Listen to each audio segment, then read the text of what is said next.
Hello, everyone. Today is our meeting number 6. And as usual, we will start with our message board. I posted this I listened Oneness with All Life by Eckhart Tolle. And this quote caught my attention. The primary cause of unhappiness is never the situation, but your thoughts about it. What are your thoughts about it? Do you agree or not agree? And some example. I certainly agree. It makes sense. It's all the reverse is also said, is that you make your own happiness, and you can't share something you don't have. So if you have happiness, you can share your happiness. So yeah, it makes sense. Any example toward this quote? But particular example from our life, what is happening, that we are so full of knowledge, and sometimes we are saying something very smart right after when we don't do it. So we don't see, not necessarily, we always see the connection between this wisdom and what we are doing. Mm-hmm. So define unhappiness.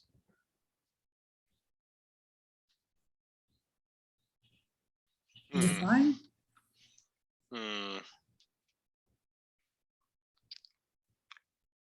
That's an interesting question, Richard, actually. What exactly does unhappiness mean? You would think it was the opposite of happiness, but happiness is a particular state. And anything that is not happiness could be unhappiness. Beautiful. And unhappiness could be just, it could be sadness. It could be something even more worse than sadness, or it could be just like not feeling anything at all. Dissatisfaction, yes. So there's various degrees of unhappiness that. Right. Well, if being happy or whatever is a state of being, I guess, sort of, then then any state that is not happy or whatever could be viewed as unhappy or unhappiness, right? Sort of the opposite, like they're sort of saying, happy is sort of a state of being, like, being hot. If you're not hot, then you're unhot or unhappy, I guess. But I guess it's hard to say whether kind of what you're saying, Richard, about there being levels of unhappiness, and and even happiness itself, right, is a bit strange. Like what is happiness? Is it just a mental state, or is it from our perspective of what we've seen in life, happiness is somebody smiling and jumping up and down and having a great time. And it just may be a mental state where you don't have any issues or any problems or any concerns. Is that happiness? I mean, we're sitting here right now and talking. Are we happy or unhappy? And it's hard to say, right? To that end, Richard, sort of your example, I guess, if you will, is almost we sort of have this ideal of what happy means, right? Sort of the up all the time and everything, but that's probably an unsustainable level, if you will, of what happiness should be, right? I mean, long-term happiness probably, or I don't even know if the word it should be happiness here, but long-term almost satisfaction or whatever, I'm sorry, I can't think of exactly what the word should be, even Yeah, though I yeah, should it's a be good able word. to think of it. But satisfaction or whatever, is probably a much more sustainable thing than aiming for happiness or anything like. I mean, I guess it depends again on what you mean by the term happiness. If you mean if you're talking about somebody who's ecstatic and everything, or living sort of the high life, as it were, again, that's probably unsustainable. Or It's even lack of concern is that yeah, happiness, right. where you don't have any issues or problems and you're just sitting here enjoying the conversation. Is that happiness? Yeah, exactly. Yeah, contentment. Mo's comment there, I like that. Mo's comment about contentment. I think that's kind of the word, right? Yeah, I actually agree with that. I think that's probably a much longer term. I mean, for if you're looking at that's sustainable, then contentment or whatever is probably what you're looking for. And even having emotion within that, variable emotion, having concern and everything. I mean, really, how can you judge yourself to be happy or satisfied or anything if you don't have moments where that gets tested? I mean, otherwise maybe you're just lacking emotion at all. You have to Living. feel unhappiness in order to know what happiness is. Yeah. Maybe you're just sort of just cathartic, or I don't know if cathartic's the right word, but just you have nothing. You feel nothing, which probably isn't very good. Not So necessarily. the last part of his statement goes, I think, to what we're just talking about. And even it's not the situation, but even what you may think what happiness or unhappiness is. If you believe you're unhappy, then you probably are. But if you believe you're happy, then that probably is true as well. Yeah, I like that, actually. I like that. In my case, I've known that I've been unhappy, and and then sort of the goal was to try to find a way out of that situation and stuff. So yeah, I would agree with that, actually. Yeah, probably if you. But if what happens if you don't know? Where are you at then? I guess maybe you're not. Thank you, Yeah. Greg. I guess the final point is that if you think something makes you unhappy, then it will as well. And so can we say that something that makes us unhappy actually doesn't make us unhappy, and therefore Well, we're happy? well, I would say the problem with that is that a lot of people think things will make them happy.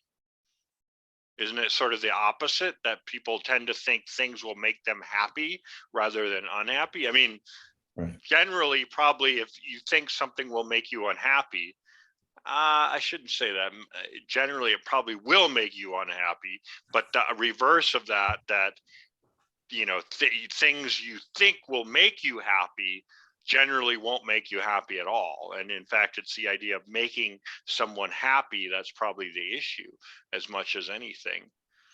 If you get what I mean, it's the idea that something from the outside will make you something, either X or Y. Okay, yeah. And so thoughts are internal to our minds. And Yeah. so really what we're talking about is that happiness and unhappiness comes from internal, not external. Good point. Yeah, right. It's more about finding it within, which sort of, it goes back to exactly his statement about primary cause of unhappiness is not the situation, but the thoughts. Yeah. That's exactly kind of what he's saying. It's the thoughts, not the situation. Thoroughly diagnosed. For sure. Well, Lena, you sort of, so you No, sparked the opposite. I let you talk because first you enjoyed and Yeah. you were expressing your thoughts. It's wonderful. Hello, Mo. We are I like very most happy. comments, actually. Yes, we are very happy to see you. Well, She's guys, silent. She's sort of the silent partner. Perfectly said, Mo. so what I want to say, in the frame of our meetings, the power of now, what I've seen that we are thinking and discussing and philosophizing about something. And it's exactly what Eckhart Tolle is saying, that we are doing everything on the level of thoughts. My actual question was, can you give an example from life? Like example from life, what it would be, for example, this, someone didn't call me. And what was a horrible day I had the whole day? Was it the situation he or she didn't call me because they have something in their mind, they even didn't mean something, right? But I was the whole day unhappy. Yeah, our imagination can read things, or our thoughts can create things about a situation that are may or may not be true, most likely not true. And yes, that can make us unhappy. Like, So you discuss nicely, well, and I would jump into your conversation right away. If not, I wouldn't stay in the frame of Eckhart Tolle. He's asking to drop the mental and all the thinking discussions. For me, happiness, everybody feel it inside yourself. You know for sure. You don't need to think what is happiness and what is unhappiness. You feel it. And what Eckhart Tolle is asking us, feel. Feel what is happiness. Feel what is unhappiness. Can you give an exact example, one more or two more from your life or from whatever?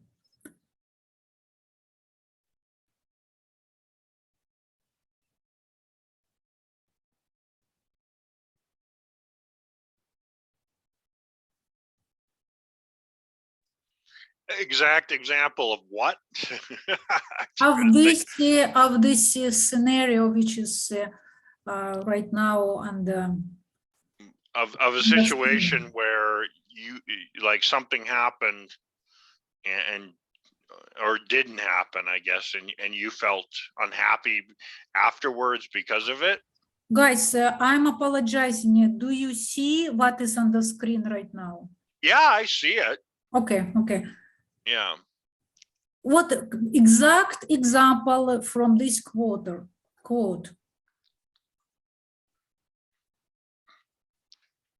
well, what you mentioned before is about an interaction with two people, like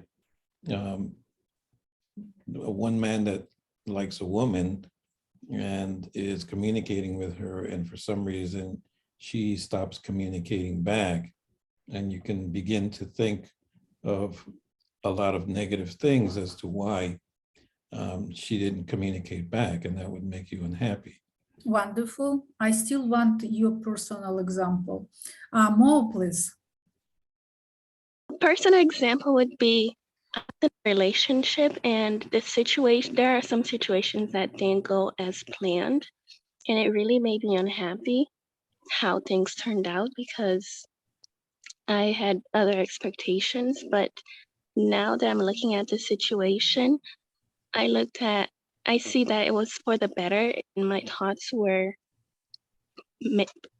lighting it in a negative way. There was a bright side to everything that happened. Yes, yes, thank you, Mo. I actually, Richard, I apologized. I offered the example not from me.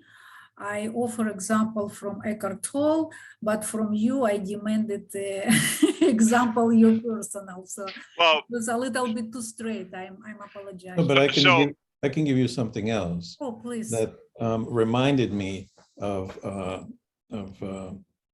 Covey and his explanation of paradigm. And so that your paradigms can be incorrect and of course cause you to react in certain ways as feeling angry or unhappy and so on. So going away from relationships, for example, Mhm.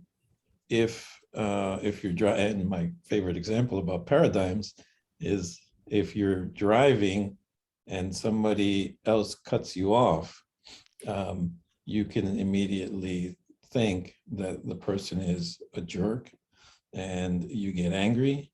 But it may be a valid reason for it. Maybe they're rushing to the hospital. So if you shift your paradigm thinking, rather than thinking something was a personal attack on you, then you could just ignore it and say, oh, it's insignificant, and continue on with your current feelings, because otherwise you become controlled by others. They do actions that then control your emotions, and you certainly don't want that. Yes, yes, thank you, Richard. Brian? well, I could give another example, I guess that's, even more personal, at least for me, which is, Mhm. like last year I was teaching and I taught, my contract expired in April, it just expired. And the department head, the math department, I guess, who I know very well because he was my PhD supervisor. He said he couldn't, extend my contract, right? And I was very upset about that. I was very angry. I was very, upset because, it's like I felt like it should have been, I should have had my contract expired. I guess, I understand the situation and everything, but I'm still angry about it, So, but I mean, so there, I guess, my unhappiness with the situation again is my thoughts about it because of how I feel about it and everything. But I mean, the situation is what it is. So Exactly, exactly. I could go on and on. I could give you lots of No, examples don't. of that kind of Don't, we stuff. need to move I mean, on. but it's. I mean, I could literally go on for days with examples where Nothing. But I guess you realize, it's the thoughts, not the situation. Yes, I just wanted to make sure that, yes, we are on the same page. Thank you, all great examples. So what is the next? Let's speed up a little bit. And there is two quotes. Eckhart Tolle is saying, whatever you feel superior or inferior, or whenever, probably. I wrote it from my memory, probably would be correct whenever. Yes, guys, sorry. Whenever you feel superior or inferior, it's your ego. And then I've seen Confucius, who said that the superior man demands it on himself, the inferior man of others. So how can you compare to these quotes, or if you have thoughts on one or the other, please go ahead. Do you think, do they contradict or they are talking about the same? First of all, is that Daniel Craig in the back? I think it's your favorite. Yeah, Superior Man, of course, yes. Yeah. Okay, well, James my- Bond, right? James Bond? Okay. yes, of course, yes. Mhm. I think the difference between the two is in Confucius, he was talking about somebody who is superior, whereas Tolle was talking about somebody who feels superior. I see that as the main difference, but that changes everything. If you are superior, generally you're not going to feel superior, and probably the other way around. If you feel superior, you probably aren't. Can you say that one quote is right and the other is wrong, or kind of something else? I tend to feel they're both right. Yeah, I also feel they're both have something to say, because a superior man demands it of himself, the inferior man of others, while the other says whenever you feel superior or inferior, it's the ego. I think that one is mostly talking about the inferior man that's talking from a place of ego. That's why he's demanding it of others and not of himself, because it's the ego speaking. Okay. Okay. Myself, I think, I agree with Richard, because I think when Tolle's comment is more referring to sort of a state of like an interior state of being. In other words, you are comparing, the feeling indicates that you're feeling something is a how would I say that, like a state of being within yourself. Okay, but the Confucius quote is more talking about like I mean it's almost, I mean, it's kind of a harder quote to talk about in our world, I guess, because when we say one is superior to another, or at least sort of the way Confucius is sort of talking about it, it's almost comparing A to B, if you will. So it would be like if I was comparing, say, Richard to some other person, maybe a Richard B, if you will, to sort of, avoid mentioning anyone in particular. But if I was comparing Richard A to Richard B, and I'd say, well, Richard A is superior to Richard B, if you will. Maybe I should have used myself instead of Richard, I guess. But just to emphasize the fact that I'm comparing, sort of two individuals separate from myself. Whereas in the other quote, the Tolle one is more about what I would be, when personally I would be comparing myself to, say, Richard. Like I would say I'm superior to Richard. Mm-hmm. Mm-hmm. Whereas the Confucius quote is more talking in the sense of, one person is superior to another, but not myself. I'm not referring to myself here. I'm not talking about the way I feel about myself. I'm just saying I'm superior to Richard because I'm better than him, or I'm inferior to him because I'm worse than him, or whatever, something like that. I love it. I love it. So everybody, what you were saying is a good description or understanding. And this is also will be just my opinion. I don't claim that my opinion is the right one. I'm just adding to your opinion. Yes, in my opinion, Confucius was talking more about exterior quality. Yes, we are living among people, and definitely someone is cooler, okay, let's say this, and somebody is not that cool, right?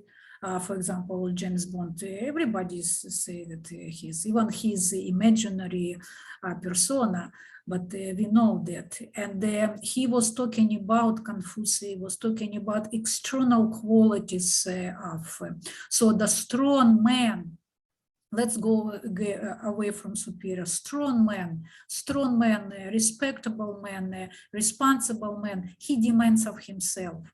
I will do it. I can do it. I can change it. I do it. And the inferior men, they cannot not deny, they cannot rely on themselves. And they are complaining or demand of somebody else. You do it. You have to do it. You will do it.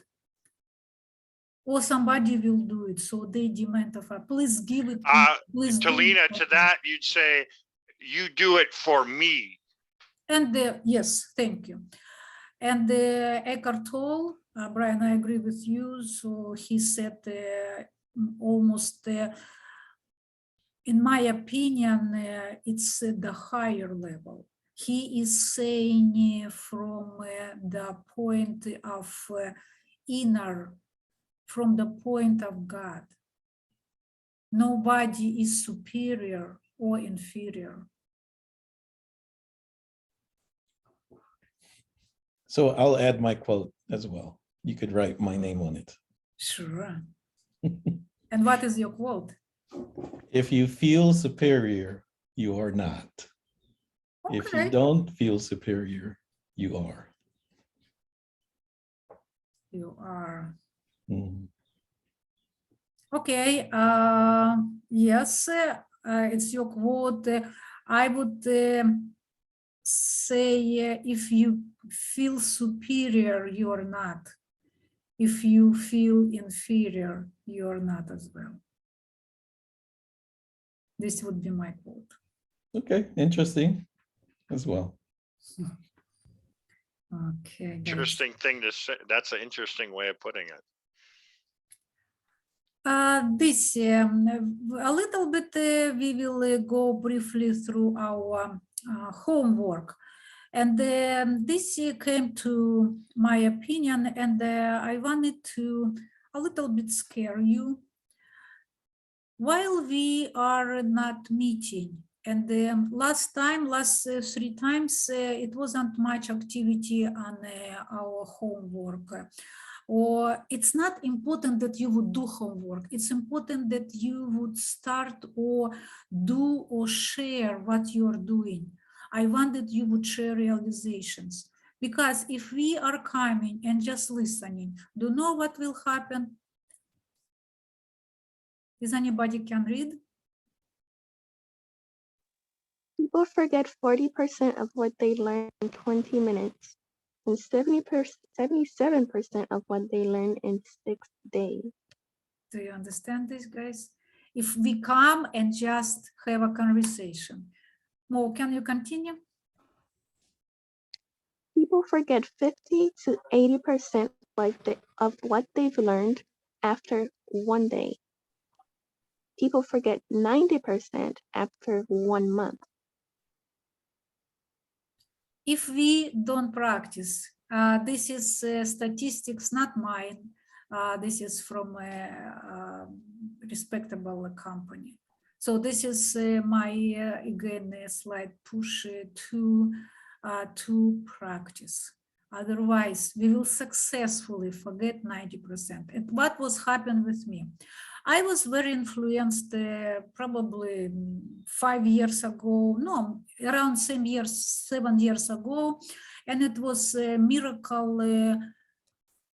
I even forgot the name. I think it was Miracle Course. Then I thought maybe it's Course Miracle.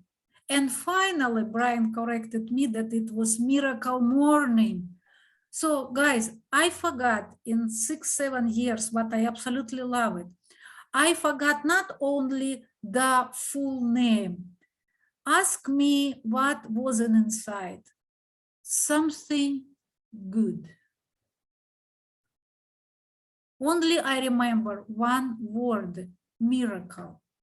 So this will wait for you as well. If we want practice and just come here and talk, or if you're reading a book and you don't practice, don't implement into your life right away, in 1 month you will forget 90%, and in a couple of years, if you will remember the name, oh yeah, we did the power of now. What is there? Something about now. It's what we will remember. Brian, I think you are still doing a miracle morning. Can you give a brief description? Why I am asking him? Because in order to practice the power of now, we need to use some technique. Like the before we were discussing with this quote, this is, if we want to be superior in our world, we need demand on ourselves. But if we will want to be inferior, we can listen someone, we can discuss with someone, we basically can do nothing. But if we want some results, we need to practice. And this is our willpower. This is our earnests, which will give and bring results. Brian, can you give a brief description of Miracle Morning? Yeah, I can do it. So the idea of the Miracle Morning was basically, I mean, more or less is formulated by the author Hal Elrod. He wrote a book on it. I think he finished it in like 2006 or something like that. But essentially, he had an accident. I think it was in 1999. He was about 20 years old. He had a life altering accident where they thought he was going to die. He was hit by a drunk driver, and he ended up in the hospital. And they thought he was going to die. And then at one point during his recovery and everything, he they're like, you'll probably never walk again or whatever. And it really sort of he was really, after that he became really depressed and was struggling quite a bit. And during his recovery, he decided to go and study like the notes and everything and the lives of past people who have done great things, very successful people from the history. And essentially what he found is that these people, all of them, committed like an hour every day to themselves, right? I mean, they committed every day to basically like a collection of habits that were like focused on building themselves first. So they sort of put these self-building activities or whatever like first. Like, so his idea is that you wake up like an hour earlier every morning and you commit to doing a collection of activities. He uses the acronym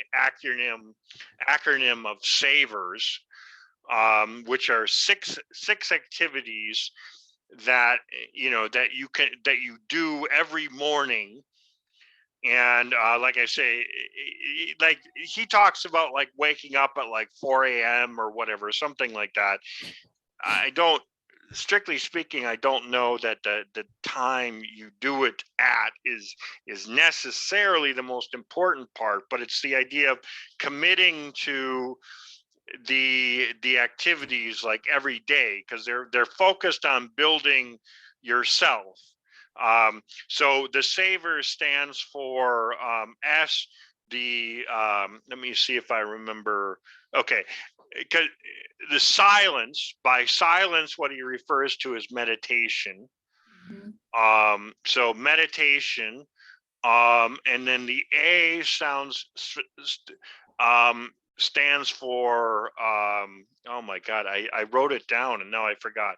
Let me just pull it up here. I can't remember what so the A, it's affirmations. That's right. So A is affirmations. V is visualization. So visualizing what success means for yourself that day, or focusing on visualizing certain activities that you're going to do during the day. E stands for exercise. R stands for reading. Just read something every day. Mhm. And then the last S stands for scribing or journaling. And so the whole Miracle Morning thing, it's basically to sort of set up a routine where you're doing this every day, and you're putting your sort of your emphasis on building yourself like every day.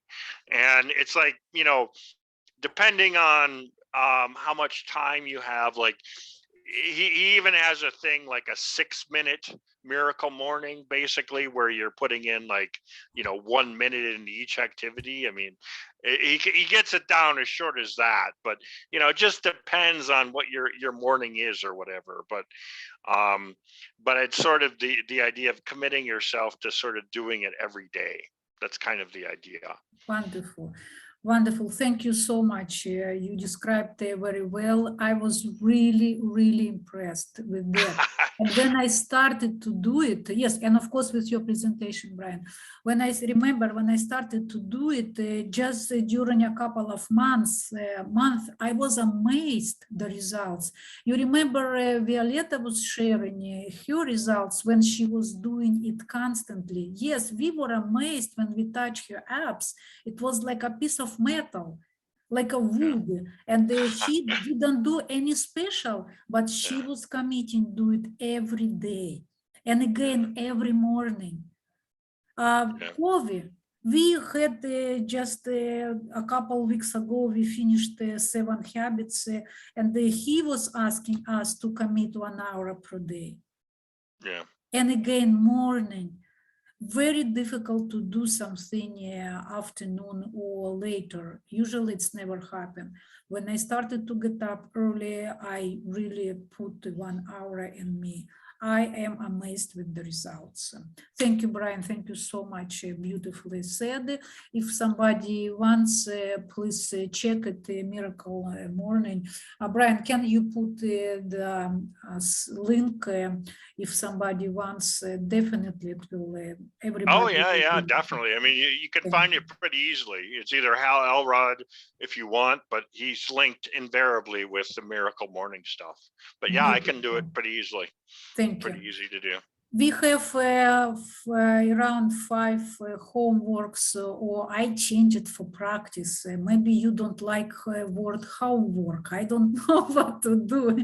Is anybody want to share? And let me know which practice you would like.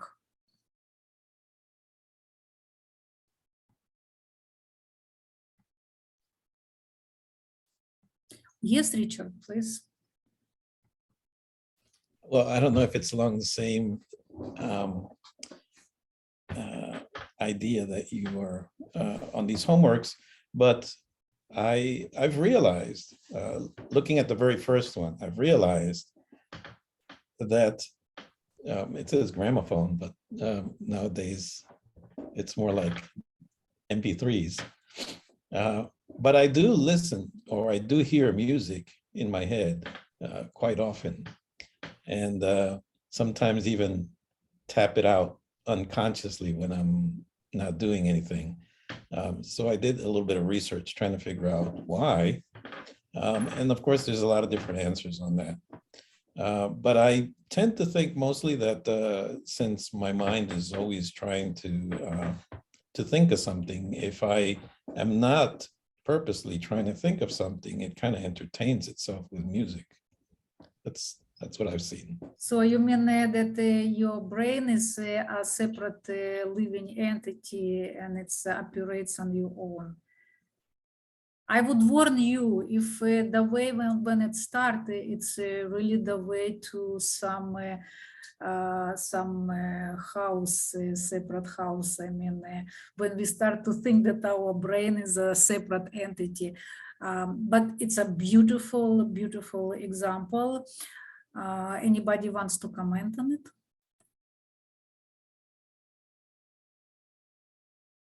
Yes, Brian. Well, I mean, this is sort of, you know, I think, you know, or I think most of these, I practice, if you will, on a daily basis, to be honest with you. You know, not to sort of toot my own horn or whatever, but you know, I try and practice most of these on a daily basis. So, you know, I could probably go on and on with examples, but you know, it's just that I, you know, I work on, you know, I guess it's part of the whole miracle morning thing, essentially, that you're kind of practicing a lot of this stuff, you know, particularly during the meditation and stuff like that. You just, a lot of it sort of, you know, and I've been working on it a lot because I feel like it's very relevant to my situation. So, you know, I just, what's that? Beautiful, beautiful. Yeah, so I practice a lot of this stuff. Yes, when there is, for example, a question in our meeting, give some example. We don't need to give 100 examples, but some of an example can be outstanding. And usually it's not this, I'm doing this. It's, while it's good, however, the best to share realization. What do you remember I shared with you when I was in a pretty tricky situation, when I was cold, when I was in an uncomfortable situation and I was hungry. So it's pretty irritating. But with my practice going inside of me with the practice number 2 and feel myself, I found my space of, I can say, happiness, my space of being. And I went there and it saved me from 100% of being irritated. This is realization. This is part of success. I considered that I was happier on 40%. And 60% still annoying, but it's not 100%. So this, look for, don't compare yourself with somebody else. Look for your success. Where you better from where you were yesterday.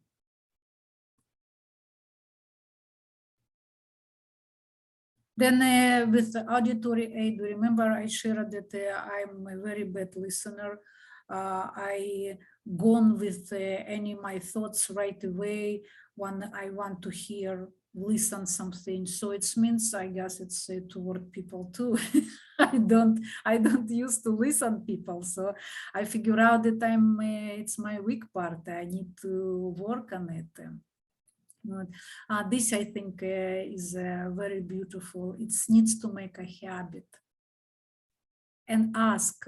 I think, Mo, you shared last time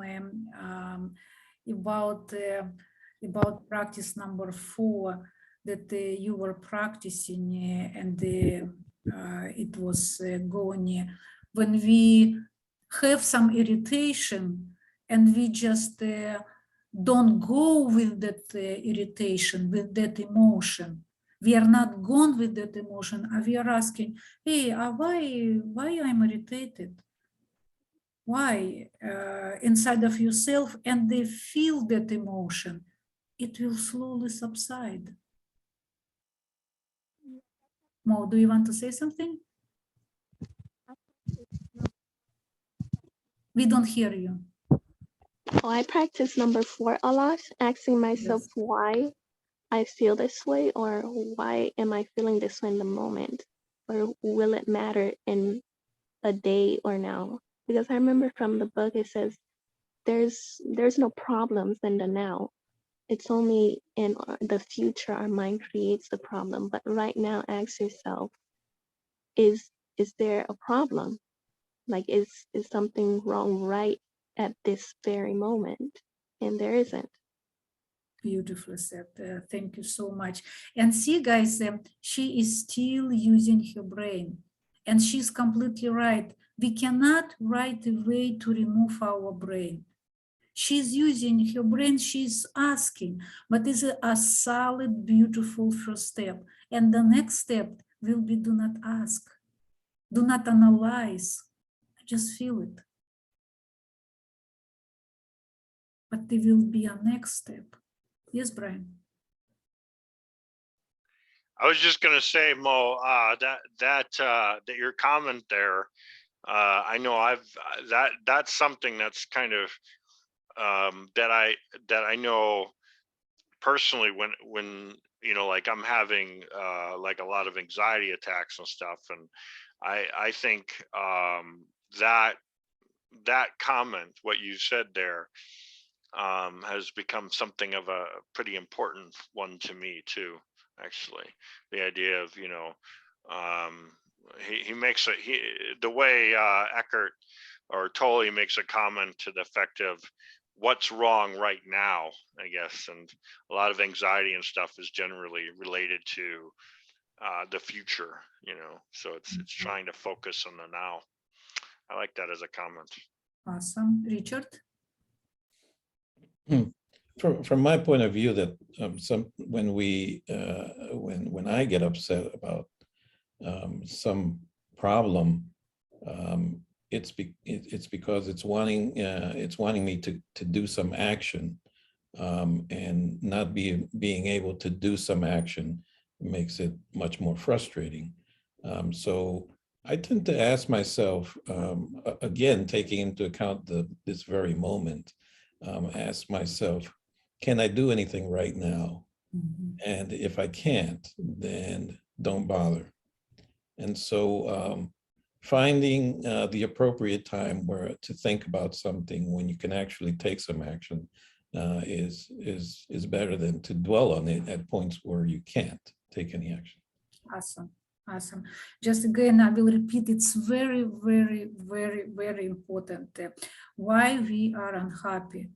All what we were talking before from our message board, when we identify ourselves with the thoughts and we are going along with the thoughts. But as moment, how more separate herself with the emotion and even thinking, she even separated with this level, but it's how work. And next level, we will just feel. See, we won't identify and we won't be gone with that thought. We already become a watcher. More become a watcher. Hey, this is me. This is my thought. What's going on? It's already we are watcher. And Mr. Tolle is talking all the time is about it. And as soon as we are interconnecting, we are having a conversation with our thought, we identify the thought, we are gone. That's it. That's what this moment is like the main key. And what we are using for right now, it really doesn't matter. Use anything to separate yourself. I think practice number 5 is really similar. So I want to move ahead and edit. Please continue to read and work on them. So this is really important as well. I want to ask you to combine all 4 perceptions, feelings. So the practice number 2, it's your feeling alive, feel your energy. Eckhart Tolle is offering, start to feel your palms, because there is the most energy we can feel. This is why some people can heal the other people with palms, and it's the reality. I'm a master, Reiki master, and I did it. I relieved migraines, I relieved my own pains, and I would continue, but do not sort of work. I kind of decided, okay, later, and it's maybe it will be later. Then start to feel your energy in your feet, then in your body. Feel alive. This is how to feel yourself. Then your eyesight, hearing, and smell. Combine all of it. And I will tell you, I do it while I'm walking. And what can you say to me, in your opinion, which state is that? Who is experiencing this state? Is any alive creature can be in this state? No thoughts, just feeling, looking, hearing, and sense of smell.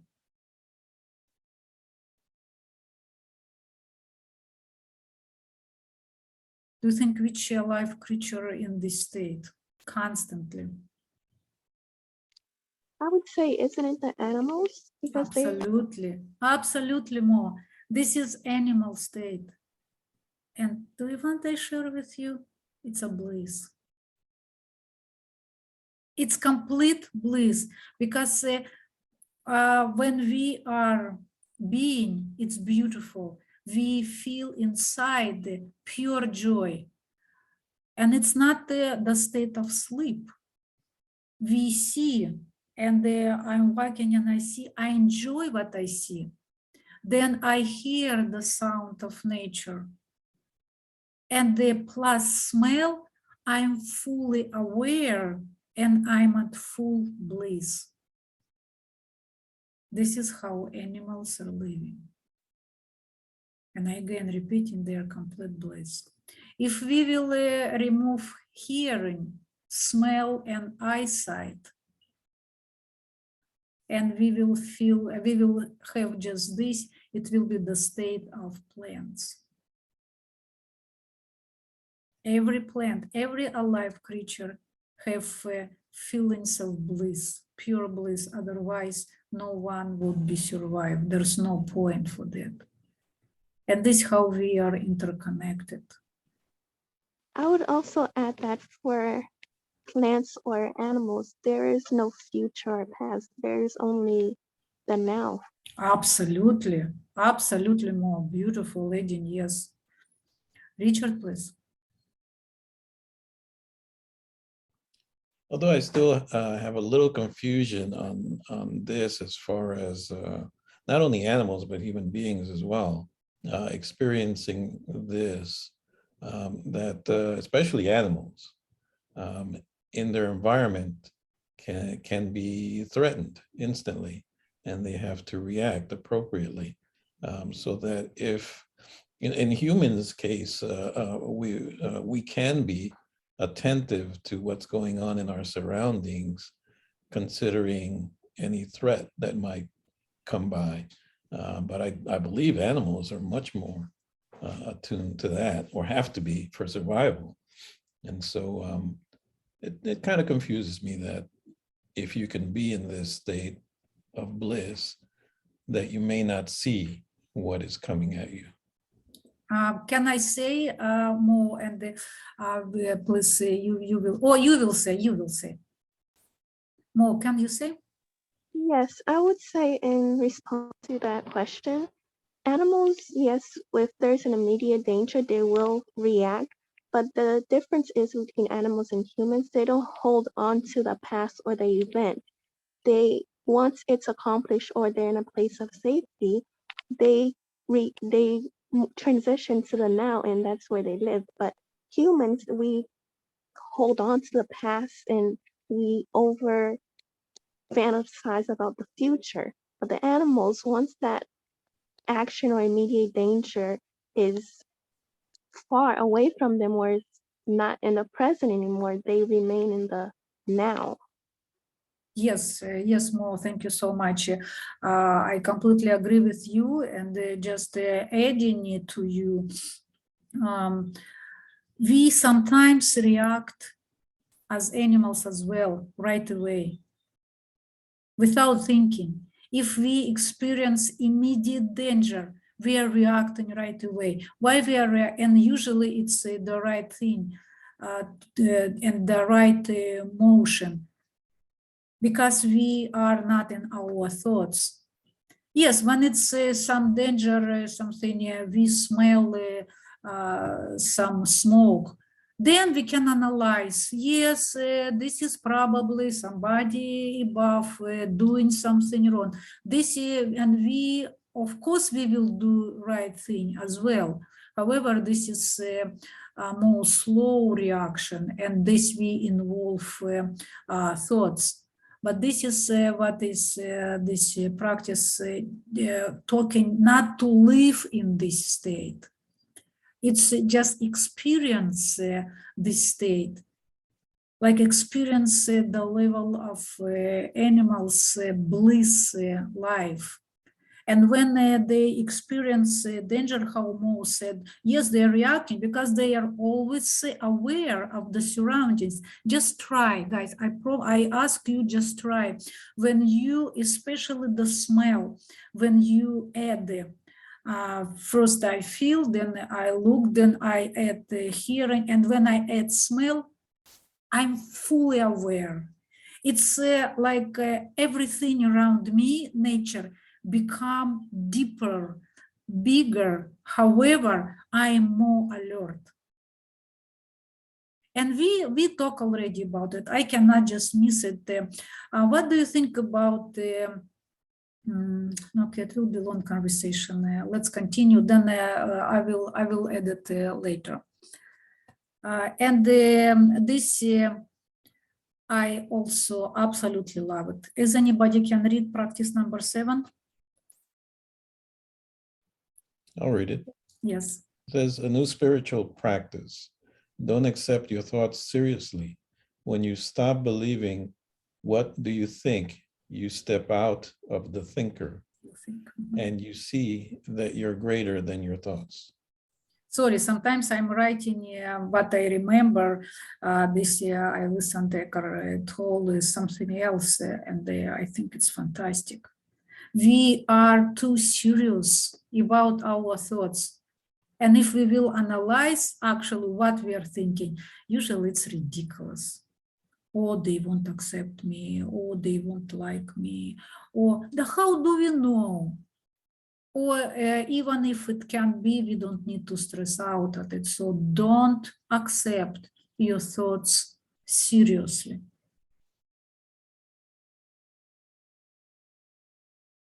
Our thoughts demand, they demand to be serious. Just the urgency. When we are listening to the conversation and we want to say something, what thought is, oh, it's so important, let's say. Or when we are arguing, oh, I got some idea, I need to say that. This is how thoughts demand of their importance, but in fact they are not. Okay, let's listen. I want to finish today. I plan today to finish chapter number 1.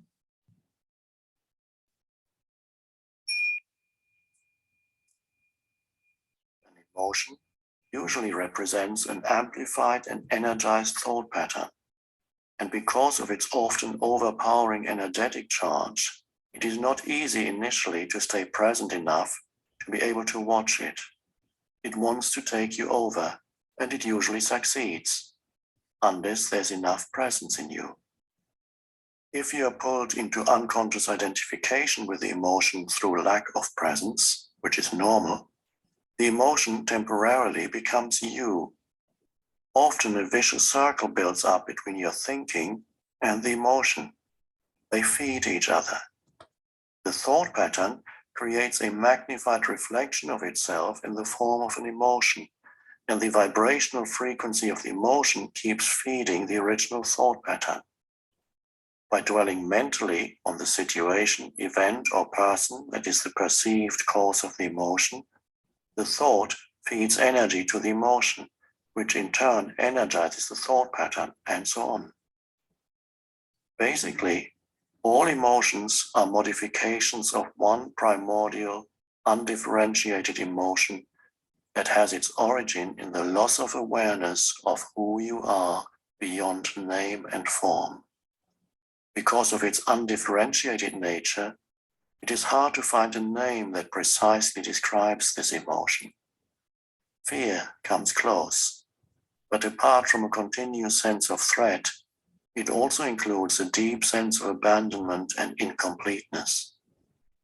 It may be best to use a term that is as undifferentiated as that basic emotion, and simply call it pain. One of the main tasks of the mind is to fight or remove that emotional pain, which is one of the reasons for its incessant activity. But all it can ever achieve is to cover it up temporarily.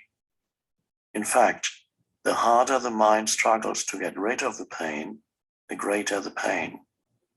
The mind can never find the solution, nor can it afford to allow you to find the solution, because it is itself an intrinsic part of the problem. Imagine a chief of police trying to find an arsonist when the arsonist is the chief of police. You will not be free of that pain until you cease to derive your sense of self from identification with the mind, which is to say, from ego. The mind is then toppled from its place of power, and being reveals itself as your true nature.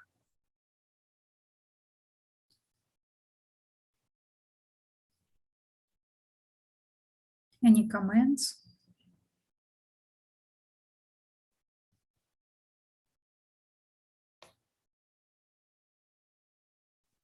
Maybe easier said than done. Yeah, I think that's That's right. absolutely. However, I think we exactly discussed a lot of this. What I want to add that feelings are more important and more true than our thoughts. And this is going complete opposite of all our beliefs, of all our society's beliefs, right? We believe that the thoughts are more important. No, Eckhart Tolle said that if you feel something, but you think something different, your feelings the true. Go with feelings. So not that I don't talk, go with emotions. Emotions, it's different. Go with your feelings. Yeah, I have to admit, in some I know. sense, Yeah, sorry. I stopped. Oh, you know, in some sense, I think for me personally, on a more intellectual level, I find it almost disagreeable. Like I would be very disagreeable to what he said, but I'm trying to learn to Yes. understand better what he's saying. Yes, I agree with you. This is why I said that it's going into contradiction with our beliefs. But this is exactly the source of our sufferings because of our mind, and we let just go. Just what I would do if, for example, it wouldn't go work with me, I would got just angry. No, nicely angry, positively angry, and say, who is the owner? I am or my mind? And start to search, earnestly start to search the ways how to disidentify this, separate myself and my brain, and see what will happen. And we have all homeworks, all practice for that. And there will happen beautiful things which I am going through, and I personally experience it. Yes, Brian? You know, it's funny, but you know, when you think when I sort of think about it, I mean, we can sort of trace this back to the statement, you know, Descartes' statement about you know, I think therefore I am. I mean, I know we've talked a little bit about this, but Mhm. you know, fundamentally though, um, you know, it seems like that that almost ironically that has sort of led to a lot of the problems that we're sort of alluding to here. You know, that sort of way of thinking, and it's much more fundamental in many ways. Uh, you know, you don't even realize it, I guess, and thinking about it, you know, that's really is fundamental to this whole discussion. Okay, okay, yes, yes, Mo. I actually experienced this very reading that we just read. I experienced it 2 weeks ago, of where I was feeling an emotion due to an event that happened with a particular person, and the emotion amplified the feeling even more, exactly the way he worded it. And I noticed it. And I really find it interesting when he says the mind can never find a solution, because imagine a chief of police trying to find an arsonist when the arsonist is the chief of police. And that is so very true, because the mind doesn't want you to dissociate with it. If you do, it would cease to exist. And Yes, so beautifully, Mo. The, the So beautifully you said, yes, Brian. the issue I have that with that sort of comparison is he should be able to find it very easily because, you know, I mean, he is the arsonist. So anyhow, but that's a whole other story. I mean, that's kind of a. I get what he's going with, but you know, I mean, in reality, you know, anyone would say, well, he should be able to find the arsonist then very easily because he knows who it is. he doesn't Yeah, have the self-awareness, or the he's not awake in a sense to realize he No, himself is. no, I know what you're saying, Mo. I mean, I understand um, from a deeper level what you're referring to, but what I'm saying on the logical level, it should be quite obvious to him who the arsonist is, and right. he has to sort of create a lot of subterfuge to not say that it's himself. But that's a whole nother kettle of worms anyhow. But Yes, yes, Brian. Yes, Richard, please. Well, I would imagine that all of us have experienced this. I know I have, where the emotions and the brain ruminate. It's a kind of a nice word to define something that just circles around. Ruminate about a particular problem, thinking that that you know exactly what the problem is, and then you find out that you were completely wrong. So I've experienced that, so I know that in that sense, my mind can certainly create things that are irrelevant to a problem. Awesome, awesome, Eddie. And what I want to say, what I highlighted, one of the main tasks of the mind is to fight or remove that emotional pain. This is the problem. Our mind do not say, do not, I will make you trick. I will go you to the forest. I will lead you to the forest.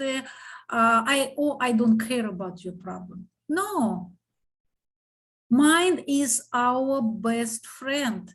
Mind is taking care of us. Mind is, it's his job to fight and remove. This is why we cannot identify, separate ourselves, because we believe that it's our friend, it's our helper.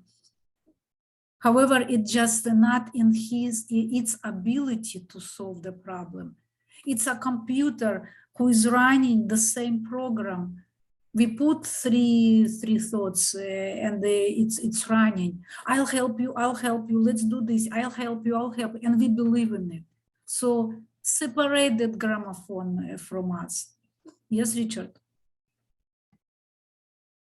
Yeah, yeah, very, very well said. And so I think we can also imagine that the mind tries to remove the emotional pain by perhaps placing blame somewhere Oh, else. beautiful. taking it away Yes. Yeah, awesome, awesome. Very, very good, Edin. Yeah, thank you. Okay, let's continue. Or what you're going to ask. I was going to ask, what about positive emotions such as love and joy? They are inseparable from your natural state of inner connectedness with being. Glimpses of love and joy or brief moments of deep peace are possible whenever a gap occurs in the stream of thought. For most people, such gaps happen rarely and only accidentally, in moments when the mind is rendered speechless, sometimes triggered by great beauty, extreme physical exertion, or even great danger. Suddenly, there's inner stillness. And within that stillness, there's a subtle but intense joy. There's love. There's peace. Usually, such moments are short-lived, as the mind quickly resumes its noise-making activity that we call thinking. Love, joy, and peace cannot flourish until you have freed yourself from mind dominance. But they are not what I would call emotions. They lie beyond the emotions on a much deeper level. So you need to become fully conscious of your emotions and be able to feel them before you can feel that which lies beyond them. Emotion literally means disturbance. The word comes from the Latin emovere, meaning to disturb. Love, joy, and peace are deep states of being, or rather, three aspects of the state of inner connectedness with being. As such, they have no opposite. This is because they arise from beyond the mind. Emotions, on the other hand, being part of the dualistic mind, are subject to the law of opposites. This simply means that you cannot have good without bad. So in the unenlightened, mind-identified condition, what is sometimes wrongly called joy is the usually short-lived pleasure side of the continuously alternating pain-pleasure cycle. Pleasure is always derived from something outside you, whereas joy arises from within.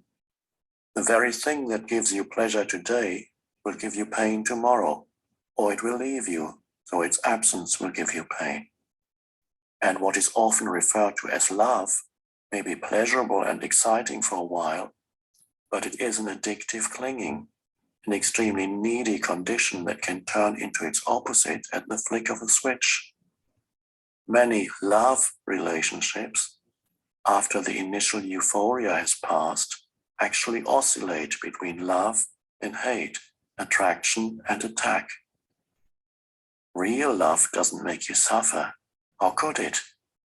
It doesn't suddenly turn into hate, nor does real joy turn into pain. As I said, even before you are enlightened, before you have freed yourself from your mind, you may get glimpses of true joy, true love, or of a deep inner peace, still but vibrantly alive. These are aspects of your true nature, which is usually obscured by the mind. Even within a normal, addictive relationship, there can be moments when the presence of something more genuine, something incorruptible, can be felt. But they will only be glimpses, soon to be covered up again through mind interference. It may then seem that you had something very precious and lost it, or your mind may convince you that it was all an illusion anyway.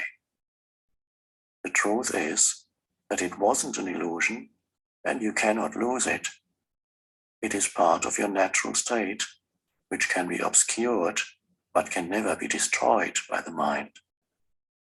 Even when the sky is heavily overcast, the sun hasn't disappeared. It is still there on the other side of the clouds. Wow, this is so deep and so much of everything. Yeah, It's very deep, and I do Very love it. deep. Go ahead, Mom. I think I understand what you're referring to a few minutes ago when you said the emotions are different from the feelings. Because the emotion, as he said, is a Latin verb for emover, which means to dis. And if we really think about it, when we feel an emotion, we have a disturbance. Usually, there's a disturbance in us. Yes, yes, you're right. He said that the emotions, it's the place where our thinking and body met. So it still involve thinking, while feelings do not necessarily involve thinking. Yes, Brian. Thank you. Very nice, Mom. Beautiful. That's it. You know, I have thought recently. Okay, so we're thinking about thinking and everything, and I mentioned a thought I started having, but that you know, our addiction, or well, I guess I should probably refer to my own, but it seems to me that this is something more even of a cultural thing or a societal thing, as it were. That we have really become sort of addicted to the concept of emotion and stuff like that. And almost, and I sort of drew this connection with an addiction to sugar in a way. It is sort of very strangely, I guess it probably sounds very, very strange, but in a lot of ways it's almost like an addiction to sugar, or you know, just, you know, drug or something like that, where you know, it's like I'm sorry, I don't know No, where I'm you're going with absolutely this. right. I But completely understand you. Yeah. but Go. I really sort of started to think that there's a lot of sort of, you know, it's like you know, the sugar, if you will, you know, sort of gives you this sense of high or whatever, and then you sort of low and all that kind of stuff. And it's like when you try to remove sugar from your diet, right? Then, you know, all of a sudden what you're eating and everything no longer has that, shall we say, the artificial flavor, or, you know, ups and downs. But you know, it's like, but what you start tasting or start eating or start living or whatever is more kind of quote unquote the natural state of what it is. And I mean, it doesn't lead to the same highs and lows, but it becomes more of a natural state of being, as it were. Anyhow, so I in a lot of this, I'm sort of I sort of get drawn to this analogy of sugar. That's nice. That's nice. And Richard likes it as well. My understanding from Eckhart Tolle, he's all the time pointed. Stop analyzing. This is a mental, how our brain is working. We are trying analyzing, and while we are analyzing, we figure out something else, then we will figure out something else, and then we will go to more details, and more details start to cut off. You're analyzing and go into feelings, hearings, smelling, separating. Anyhow more you used, our analyzing should go not toward the let's analyze what is this come from and how it will go if I will combine that with this or without that. This is, do you feel it's going away? We need to analyze only toward cutting off analyzing.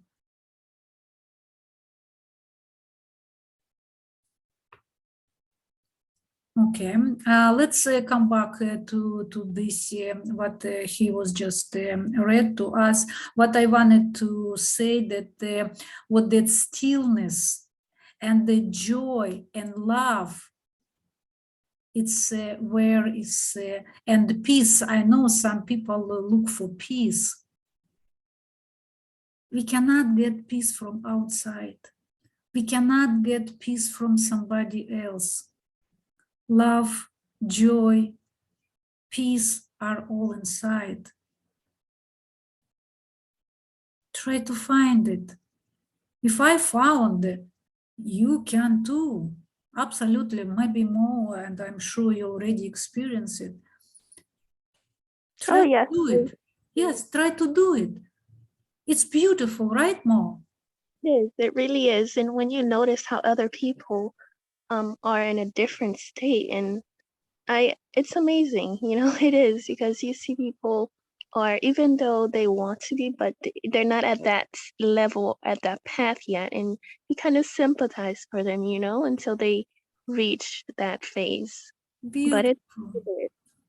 Thank you so much, Mo. So beautiful. This is what we want to encourage you to do, to find the inside of you. Yes, Richard. Oh, well, that statement at the end about love, joy, and peace, these three things are considered states of being. And it says they're not emotions. Right. They have no opposites. And so that's very interesting statement. Yeah, very good notice. And let's don't miss this stillness, silence. I read his book, Stillness Speaks. We cannot find peace, love, and joy when there are a lot of noise outside, or we are at the party, or we are where a lot of noise or music is loud. There is no stillness, there is no silence, there is no love and joy and peace. It's how he said, it's all outside which gives you its pleasure. And pleasure is always derives from something outside you. And remember about this, the very thing gives you pleasure today will give you pain tomorrow. How's about this? Okay, we will come back to that. Mo, what did you want to say? I want to say that even though I said before it's true bliss, that doesn't mean sometimes I don't drift into the, but I still bring myself back with the realization and bring myself to that stillness and peace. It doesn't mean I'm a big being, but I can, let me say, I travel between the state, but I choose to remain mostly in that state of being. So beautifully said. She is me, and she is me in the exactly in that way. And we need to continue how I started our meeting with the earnestness, with the willpower. It's very easy to drawn back and they get cut off in the emotions or disturbance what's around us. But we need to very be pointed. Thank you. So how's about this? The very thing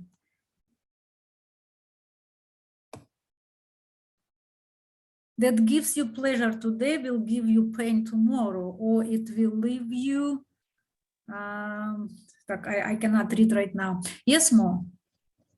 I would say at a very young age, I don't know where I got that knowledge from, but I always knew that nothing outside of me could really make me happy, because from my personal experiences at a young age, I realized it's best I can use some things outside of myself to bring temporary happiness, but I realized it never lasts. So I try to seek it from within. And that's been the best thing for me, because whatever makes you happy can make you unhappy. So I try to find that happiness from within, and it works. It does. Wow, it's impressive that you realize it on your own. And yes, we are on a different stage of our emotional and stage. So yes, very impressive. Thank you, Mo. Yes, Brian. I know myself, like it's kind of funny because I really reckon that like that comment really resonates with me because like even is a very simple example, like even our meetings, right, like this meeting here, right, you know, it's like uh, one thing like I've experienced myself, it's like you know, I enjoy I enjoy being part of it, but then like later on or even towards the end of it, a lot of times like I'll start to feel depressed and everything and start to feel sad. You know, so it's like the feeling of happiness you get like during it, and then it becomes like sadness like later on, Mhm. you know, or once it's over, you know, you start to feel really sad. And it can be very, you get, and I know myself, like I get very sad actually. And it's that sort of, you know, you feel really good and then you feel really sad later on. And but it's really connected to what he's talking about here. Yes, and when you're sad, who are sad, you or your thoughts? Combination, to be honest with you, not as simple for me as that. I don't think it's as simple as that because it's much more physical probably than associated with what you're saying. It's not just the thoughts. Anybody wants to come to say your opinion about it? The question was who is sad, who you are or your thoughts? I was asking Brian. Well, But- if I answered, I would say overall, I would say more than just thoughts. That's how I would answer it. Okay, yes, and we accept your answer. Yes, anybody wants to say, comment on it?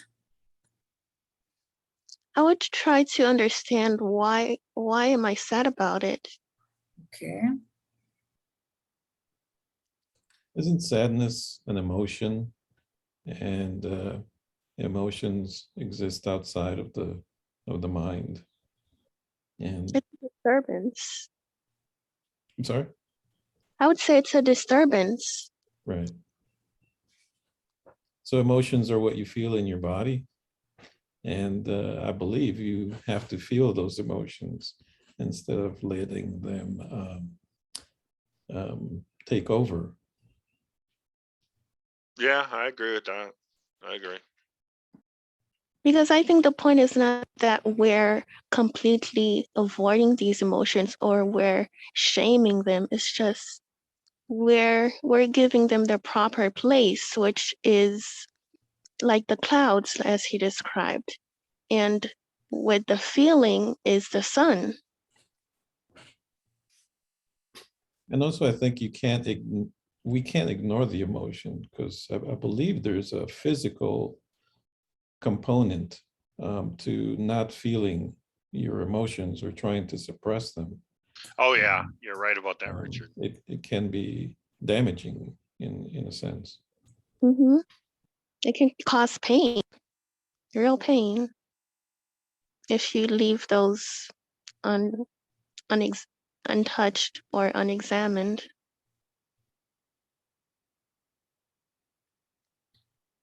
thank you, love. Oh, thank you, guys. I was just why I said love because I want to highlight this. And I will say my opinion. This is nothing about you, Brian, at all. Like nothing. Like absolutely nothing who you are. This is pure your mind dominance. And in my opinion, and it's based on Eckhart Tolle opinion, you were training yourself very successfully for how many years? 30, 20, 25 years. You were training yourself, be a mind dominant person because you are a great mathematician. And in one day or in 1 week, how you were saying, unlearn, it's very difficult. But with your earnestness, it's completely possible. Love, joy, and peace cannot flourish. You see, cannot. It doesn't read that partially cannot flourish. No, totally cannot flourish until you freed yourself from your mind dominance. Can you write on the piece of paper when you're sad your thoughts? Really, for yourself, don't tell me. If you want to share with us, we will listen. But if not, it's fine. Just write your thoughts and you will figure out how many of them, that they are the same and you're circling them around. Whatever we need to do, whatever we are sad or upset, it's things we need to do, just do them. It's absolutely not necessary to think about them. If you cannot do something at the particular moment, take a book and read. Take a practice and start to practice. Go for a walk, preferably on nature, and they practice all of that. These pure mechanical things will kick you out of sadness. If not, it would be continue. More, please. This is a personal experience. At a very young age, whenever I would get sad or upset, I would take a journal, which I still have from years ago, and write down that emotion or that event that upset me or made me sad down. And in the moment, I would write whatever I'm feeling about it or whatever I want to do about it or can't do about it. And after I'm done writing that experience in a journal, once I close that journal, I honestly forget about it. And even if I would try, I don't go back to it. I don't rarely, if ever, reread it, but it's just like burning it away in a sense. But I release that emotion into the paper, expressing myself fully without inhibition. And it's really good. I still have those journals to this day from my younger years. That's awesome. I absolutely love your suggestion. Thank you. This is what all about acting. We need to switch our set mind from thinking, analyzing, deeper analyzing, then connecting all our analytic which we analyze. This is all the mind masturbation. Stop it. It's not I said it. I wouldn't say so blindly, stop it. But I've heard, I listened to another enlightened person, and it was really, one person was saying, what, I'm upset about that, I'm upset about that, I'm thinking, and he looked at him and just said, stop it. Absolutely, just stop it, mental masturbation, and do something. Do what Mo suggested. Go on nature, read a book, practice what we are doing, listen to something, and everything will be great. Okay, it's 12:40. I think we need to finish. I just want to that you would remember about this. This pleasure is always derived from something outside you. And it's temporary. And only inside of us, within stillness and silence, we can experience joy, love, and peace. And how Mo said, it's you cannot compare from the absolutely not valuable, loud party, where if even you are drawn in that, it's temporary and it's no value. Mr. Covey said no value have any parties, but they go into stillness and peace and experience real love and joy. That is absolutely love and joy. And he said, the very thing that gives you pleasure today will give you pain tomorrow. Think about it. Give yourself example. A good bottle of wine. And what is that? Yes, it's a man joke, Cole. It's also outside. It's also. But it's true. It's Yeah. pleasurable at the moment, but the next morning it can be Yes. painful. Yes. Okay. We didn't have time to say to Buddha, if you have book, let read yourself. This is, you see, completely little. And let's start next time from chapter 2. If you will find something really, really good here, let's discuss it on our message board, okay? Let's do this. Any comments? Any suggestions? What is your takeaway?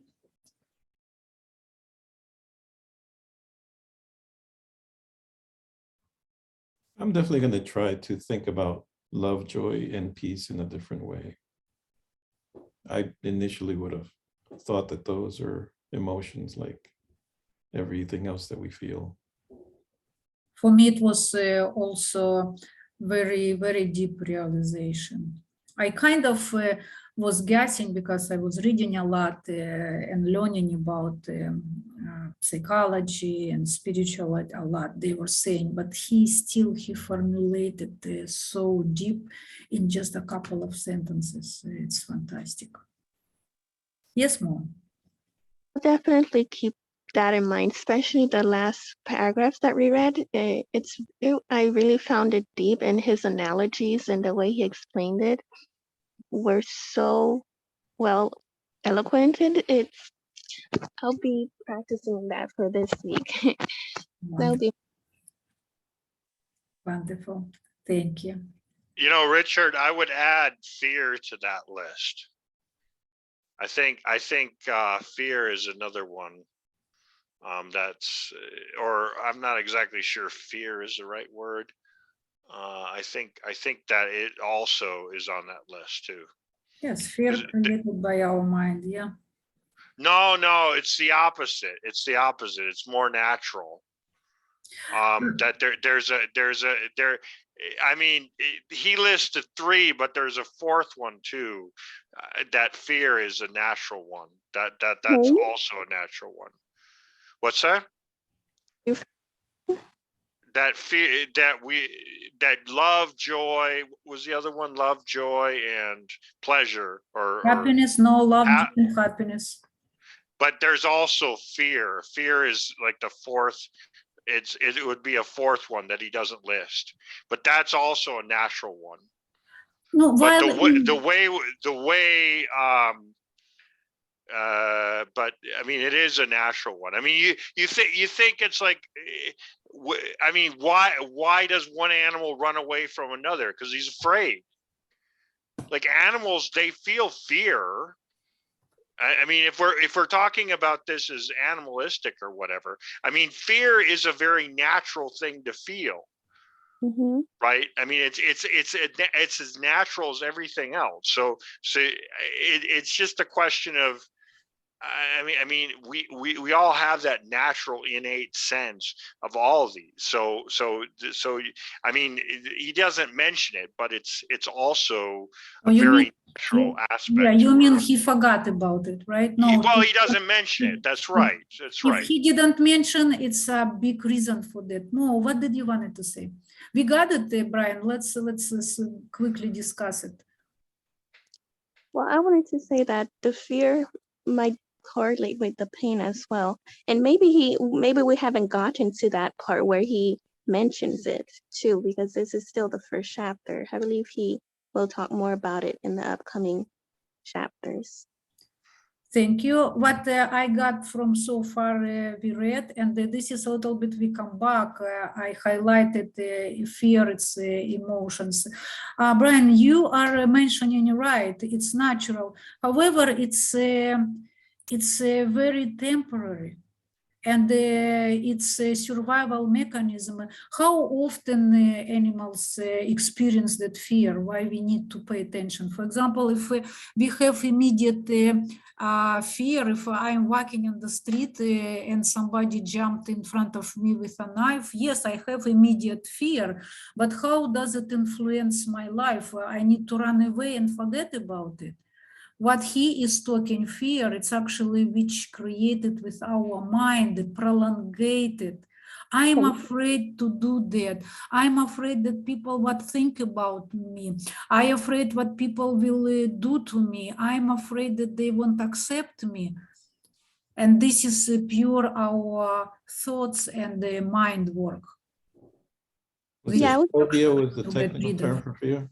Yes? I would say most of the fear that we have is continuous and mind-based. It's not Yes, yes. Yes, Not- Mo, you're completely right. Sorry for interrupting you. you're fine. Richard? I was thinking of the word phobias, and so I have a fear of heights for no apparent reason. Well, you know, thankfully I've never fallen off of anything, but I still fear heights. Right. So it's a fear that's not like Mo said, not founded in anything in particular. Yes, thank you, thank you, Richard. A good example. So this is what I highlighted in red. Without mind dominance, we will have love, joy, and peace. And whatever fear will arise, it's momentarily. We need to react and forget about it. And again, come back to stillness, silence, and remove our mind. And we will again in peace. How animals, remember I told about rabbits. If rabbits would have a human mind, he would have a heart attack probably in a couple of months of living. He one cannot go outside, everyone is hunting for him. But he ran away and he came and he removed his, like he doesn't have, they do not have mind. And he experienced love, joy, and peace. Yes, we need to take care of ourselves. But took care and leave it and forget about it. Okay, guys, thank you so much. I tremendously enjoyed our conversations. Thank you so much for your wonderful insights. They enriched me today and always. And I look forward to see you this following Monday at 6 p.m. Bye-bye. Bye, everyone.